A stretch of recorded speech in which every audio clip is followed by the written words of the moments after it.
2021년 6월 15일 오늘 새벽 말씀은 출애굽기 26장 1절부터 14절의 말씀입니다. 너는 성막을 만들되 가늘게 꼰 배실과 청색, 자색, 홍색 실로 그룹을 정교하게 수놓은 10폭의 휘장을 만들지니 매 폭의 길이는 28규빗, 너비는 4규빗으로 각 폭의 장단을 같게 하고 그 휘장 5폭을 서로 연결하며 다른 5폭도 서로 연결하고 그 휘장을 이을 끝폭가에 청색골을 만들며 이어질 다른 끝폭가에도 그와 같이 하고 휘장 끝폭가에 고 쉰개를 달며 다른 휘장 끝폭가에도 고 쉰개를 달고 그 고들을 서로 마주보게 하고 금갈고리 쉰개를 만들고 그 갈고리로 휘장을 연결하게 한 성막을 이룰지며 그 성막을 덮는 막 곧 휘장을 염소털로 만들되 11폭을 만들지며 그 폭의 길이는 30규빗, 너비는 4규빗으로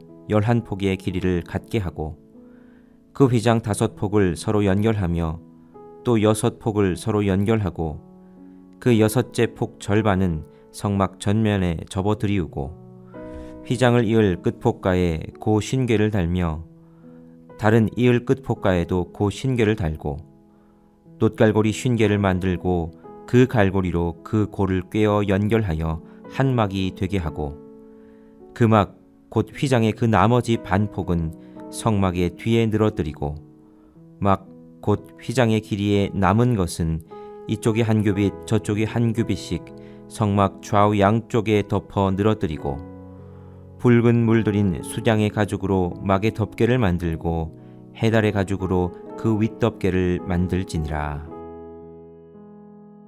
표리부동이라는 사자성어가 있지요.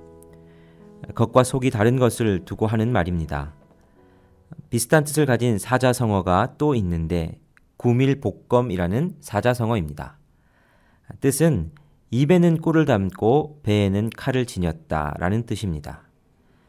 두 사자성어 모두 겉과 속이 다른 것을 뜻하는 말이지요. 그리고 이런 말들은 주로 겉과 속이 다른 모습을 부정적으로 일컫는 말입니다. 우리는 흔히 겉과 속이 다른 것을 일관성 없는 모습, 가식적인 모습이라 생각하며 그런 모습을 가진 이들을 좋아하지 않습니다. 마음을 터놓고 함께 이야기하기 힘든 사람이다 이렇게 생각하지요. 하지만 겉과 속이 다른 것이 꼭 나쁜 것을 의미하는 것만은 아니지요. 외유내강이라는 한자 성어가 있습니다. 겉으로 보기에는 부드러우나 마음속은 꿋꿋하고 굳세다 라는 뜻의 사자성어입니다. 겉과 속이 다른 것을 일컫는 말이기는 하나 나쁜 뜻이 아니라 겉은 힘이 없고 나약해 보여도 속은 굳세어서 어떤 어려움이 와도 잘 견딜 것 같은 속이 알찬 것을 보고 하는 말입니다. 이런 외유내강을 음식에 빗대어 요즘에는 겉바 속촉이라는 말도 쓰지요.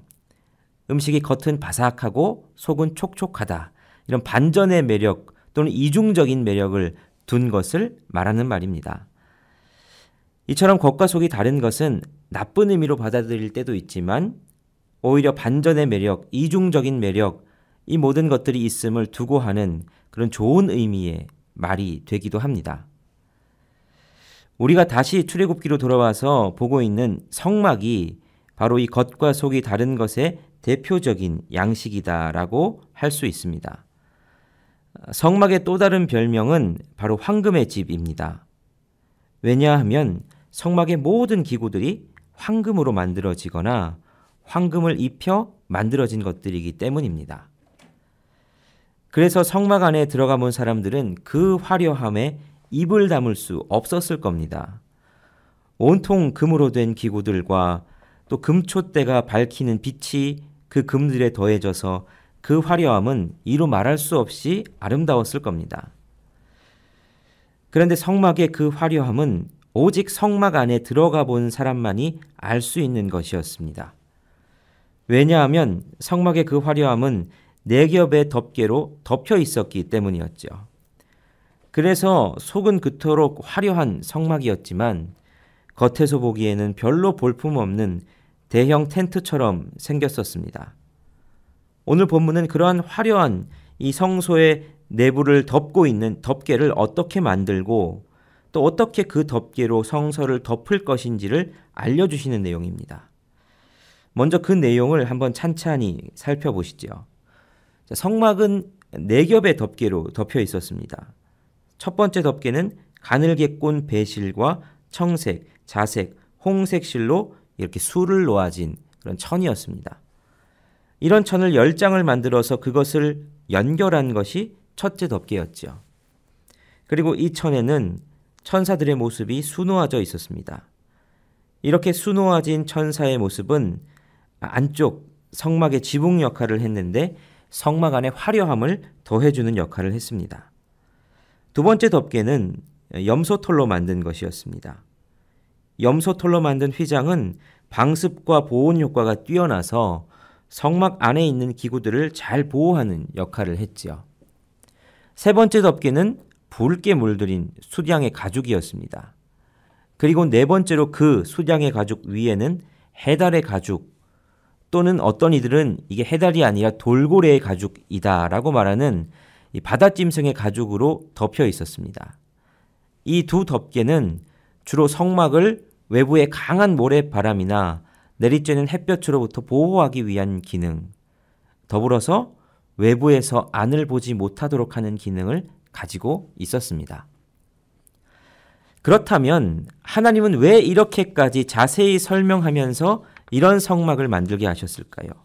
왜 4겹이나 되는 이 천과 덮개로 성막을 그렇게 덮어 놓으셨을까요? 이게 단순히 하나님 자신의 취향에 따른 인테리어다 이렇게 생각하면 되는 걸까요? 아니면 편의성, 당시 광야를 떠돌아야 되는 이들을 위한 편의성을 강조한 가장 과학적이고 실용적인 방법이라 이렇게 하셨을까요? 예, 그건 아닙니다. 성막 속에는 그 하나하나에 하나님의 분명한 뜻이 있습니다. 우리는 우선 하나님께서 왜 성막을 주셨는지를 분명히 알아야 합니다. 성막은 시내산에서 율법과 함께 주어진 대표적인 2가지 계시 중에 하나입니다. 하나님은 이스라엘 백성들이 어떻게 살아야 하는지에 대한 하나님의 기준, 하나님의 법인 율법을 주심과 동시에 하나님 앞에 나아가 제사를 드리고 그로 말미암아 죄를 씻고 하나님을 만날 수 있는 장소인 성막을 주셨습니다. 그러므로 이 2가지를 주신 뜻은 분명했습니다. 이스라엘 백성들이 하나님의 백성답게 하나님의 법인 율법을 최선을 다해 지키며 살기를 원하셨고, 하지만 백성들이 여전히 연약하기에 그 법대로 살지 못하고 죄를 범하게 된다면 그 죄를 성막에 가지고 나와서 용서함 받고 다시 하나님과의 친밀한 교제를 회복하기를 원하셨던 것입니다. 그러므로 성막의 기능은 죄 용서의 기능과 더불어 하나님과의 교제를 회복하는 기능, 바로 구원이 성막의 기능이었습니다. 로마서 3장에서 말씀하시는 것처럼 율법으로 말미암아 죄를 깨닫게 된 하나님의 백성들이 성막으로 나아가 하나님 앞에서 회개하고 죄 용서를 받고 하나님과의 관계를 회복하는 것이 하나님께서 성막을 주신 이유였지요. 그런데 그 성막은 겉으로 보기에는 그렇게 아름답지 않았습니다. 회색 빛깔의 투박한 가죽으로 덮여있는 볼품없는 텐트에 불과했지요. 물론 그 속은 엄청난 황금으로 치장되어 있는 영광스러운 장소였지만 겉으로 보기에는 투박하기 그지없었습니다. 그러니 그러한 기능을 오늘 우리가 읽은 본문에 나오는 성막의 덮개들이 하고 있다는 것을 보았을 때에 왜 하나님께서는 그 영광스러운 장소를 이렇게 투박스럽게 덮어 놓으셨을까 하는 의문이 생기죠. 그것은 이 성막이 하나님의 구원 계획의 완성인 예수 그리스도를 예표하고 있기 때문입니다. 하나님은 우리의 완전한 구원을 위해 예수 그리스도를 이 땅에 보내주셨습니다. 그분은 하나님의 아들이시자 하나님 그분 자체이셨지요. 그러나 너무나도 영광스러운 독생자 예수께서 이 땅에 오실 때는 한없이 볼품없는 인간의 모습으로 오셨습니다. 그것도 마구간 말구유에서 나셨고 당시 소외받던 사람들이 모여있던 갈릴리, 나사렛 이런 동네에서 자라나셨습니다. 영광스러운 모습과는 거리가 멀지요. 그러나 그런 투박해 보이는 예수님을 통해 우리는 우리의 죄를 용서받을 수 있게 되었고 하나님과의 관계가 회복될 수 있는 길이 열리게 되었습니다. 이것이 하나님께서 우리에게 은혜를 베푸시는 방법이었습니다. 오늘 성막의 덮개는 우리에게 그렇게 하나님이 일하시는 분이심을 보여주고 있는 것이지요. 오늘 이 시간 우리는 어떤 은혜를 누리고 어떤 은혜를 사모하고 있습니까? 우리는 영광스러운 보이는 곳에서 하나님의 은혜를 누리고 싶어하고 영광스러운 방법을 통해 우리가 누리고 있는 것들을 자랑하고 싶어 하지는 않습니까? 하나님께서 이렇게 영광스럽고 있어 보이는 방법으로 극적이고 신령해 보이는 방법으로 우리에게 은혜를 주시고 우리의 삶을 그렇게 인도하실 것이라고 스스로 생각하고 기대하고 있는 것은 아닙니까? 그러나 그보다 훨씬 더 많은 경우 하나님은 아주 투박하고 별 볼 일 없는 방법으로 우리에게 은혜를 베푸실 때가 많습니다. 그것이 하나님께서 선택하신 방법입니다. 성막이 그러했고 우리 가운데 오신 예수 그리스도의 모습이 그러했습니다. 그러므로 오늘 하루를 살아가는 우리는 별 볼 일 없는 나의 삶을 통해서도 하나님의 영광스럽고 놀라운 은혜가 흘러갈 수 있음을 기억하고 기대할 뿐만 아니라 우리가 기대했던 것과는 다른 방식으로 우리를 찾아오시는 하나님의 은혜를 누릴 줄 알며 감격할 줄 알며 그 투박한 은혜를 우리 이 세상에 드러내 보일 수 있는 주의 백성들이 되시기를 간절히 소원합니다. 함께 기도하시겠습니다. 높고 높은 보좌를 떠나 하늘 영광을 버리시고 낮고 낮은 우리를 찾아오신 예수 그리스도 그 주님의 은혜, 주님의 사랑을 찬양합니다. 그렇게 놀라운 은혜를 누리게 된 우리인데 우리는 그런 투박한 은혜가 아니라 여전히 영광스러운 자리, 영광스러운 모습으로 오실 주님만을 기다리는 것은 아닌지 우리의 신앙을 돌아봅니다. 높은 데 마음을 두기보다 낮은 곳으로 가서 그곳에서 누리게 하시는 주님의 아름다움을 누리며 그 은혜를 경험하고 나누는 우리가 되게 하여 주옵소서. 특별히 이 시간 고난 가운데 있는 이들에게도 소망을 허락하셔 주셔서 그 고난 중에 영광으로 찾아오시며 우리의 고난의 문제에 동참하시고 그 영광으로 우리를 회복시키시는 것을 경험하는 모든 연동의 성도들이 되게 하여 주옵소서. 오늘 하루도 주님께 의탁드리며 살아계신 예수 그리스도의 이름으로 기도하옵나이다. 아멘. 계속해서 크로스 기도 회복 운동에 동참하며 함께 기도하시겠습니다. 이 시간을 통해 우리는 한 주간 동일한 주제를 가지고 온 교우가 함께 기도하게 됩니다. 이번 주간 우리가 기도하는 주제는 친교입니다. 친교는 교회 공동체가 이 세상에 발을 딛고 살지만 그 속에서도 서로가 정체성을 잃지 않도록 잡아주는 귀한 끈입니다. 오늘 친교를 위해 기도하실 때는 연동교회 모든 자치회 모임들이 활성화되게 하시고 각 자치회 모임 속에서 사랑의 교제가 풍성히 일어나 사역에 힘쓸 뿐만 아니라 사랑하는 공동체가 되게 하여 주옵소서. 이 기도 제목을 가지고 함께 기도하겠습니다.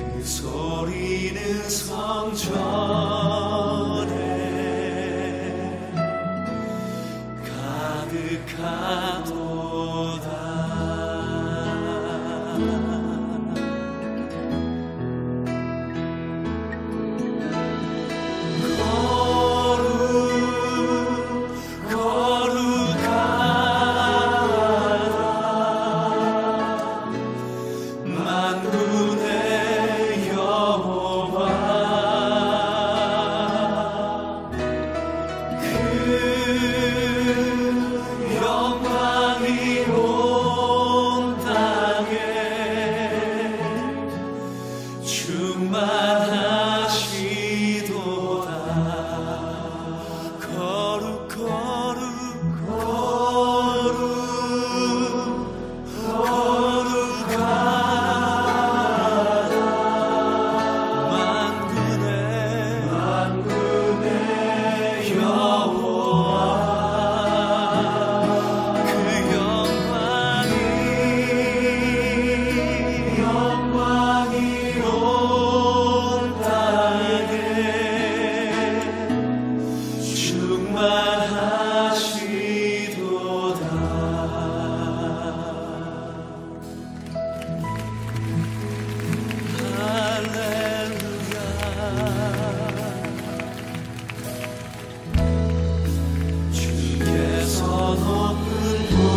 작은 성전에